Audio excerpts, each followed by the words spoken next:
Assalamualaikum warahmatullahi wabarakatuh dan salam sejahtera. Bunga melati, harum berseri, tumbuh mekar di tepi perigi.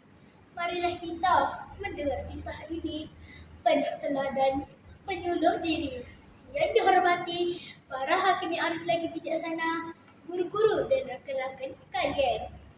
Pada hari ini, saya ingin membawa anda semua menelusuri sebuah kisah yang penuh keberanian, kebijaksanaan, dan kasih sayang. Kisah saya bertajuk Kakak Nabi Musa alaihissalam bijak dan berani. Pada suatu zaman dahulu, hiduplah seorang raja yang sangat zalim bernama Fir'aun. Fir'aun seorang raja yang sombong. Dia takut akan kehilangan kuasa dan tahta. Pada suatu hari, Fir'aun mendapat berita bahawa akan lahir seorang bayi lelaki daripada kaum Bani Israel yang bakal menggugat kerajaannya. Lalu, apakah yang dilakukan oleh Fir'aun? Dengan kejam, Fir'aun memerintahkan agar semua bayi lelaki dibunuh. Bayangkan betapa takutnya hati seorang ibu ketika itulah lahir seorang bayi yang sangat istimewa, iaitu Nabi Musa alaihissalam. Ibu Nabi Musa sangat risau akan keselamatan bayinya. Namun Allah SWT Maha Penyayang.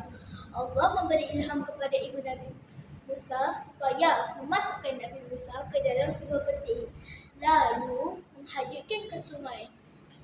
Walaupun hati seorang ibu amat sedih, namun dia yakin bahawa Allah akan menjaga anaknya. Sebelum peti itu dihanyutkan, ibu Nabi Musa memberi amanah kepada anak perempuannya, iaitu kakak Nabi Musa alaihissalam. Allah SWT berfirman dalam surah Al-Qasas ayat 11. وقالت لأخته قصية فبصرت به عن جنب وهم لا يشعرون.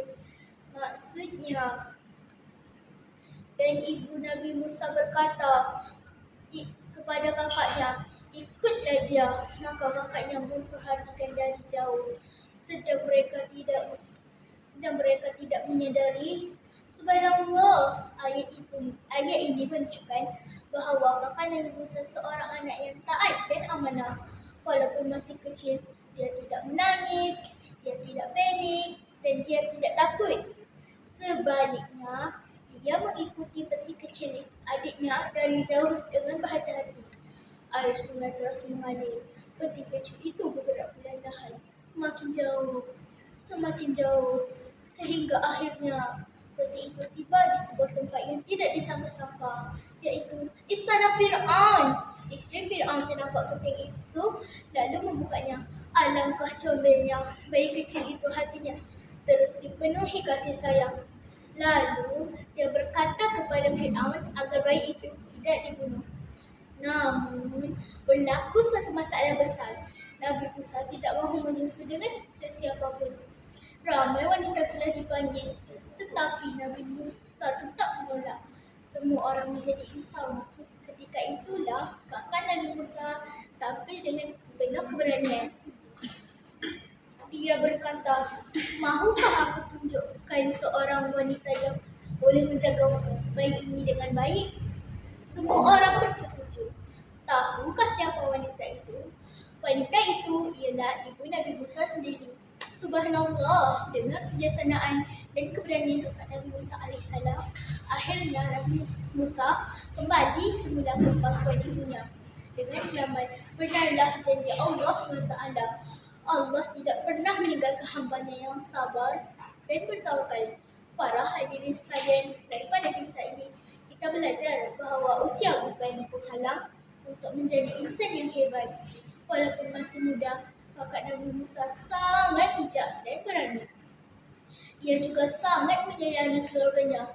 Sebagai seorang anak, kita juga mesti membantu ibu bapa, menyayangi adik-beradik, dan menjadi anak yang bertanggungjawab.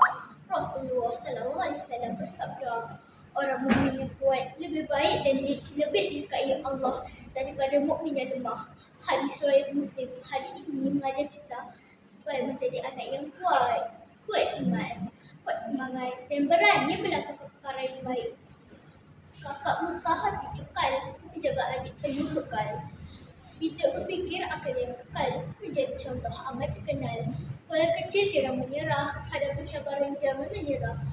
Jika berusaha pasti penuh amanah, pasti berjaya dengan berkah. Kita juga boleh menjadi hebat seperti kakak Nabi Musa. Rajin belajar, mendengar kata ibu bapa, berani melakukan perkara yang betul dan sentiasa yakin pada pertolongan Allah SWT. Kerana orang yang berani bukanlah orang yang tidak takut, tetapi orang yang melakukan perkara yang baik walaupun sedang takut. Sebelum saya mengakhiri cerita saya pada hari ini, izinkan saya berpadu. Kalau ada sumur di ladang, boleh kita menumpang mandi. Kalau ada umur yang panjang, boleh kita berjumpa lagi. Kecil usia bukan halangan untuk berjaya mencari seri. Jadilah insan penuh keteladanan, bijak dan berani setiap hari. Sekian wabillahi taufiq wa hidayah. Wassalamualaikum warahmatullahi wabarakatuh.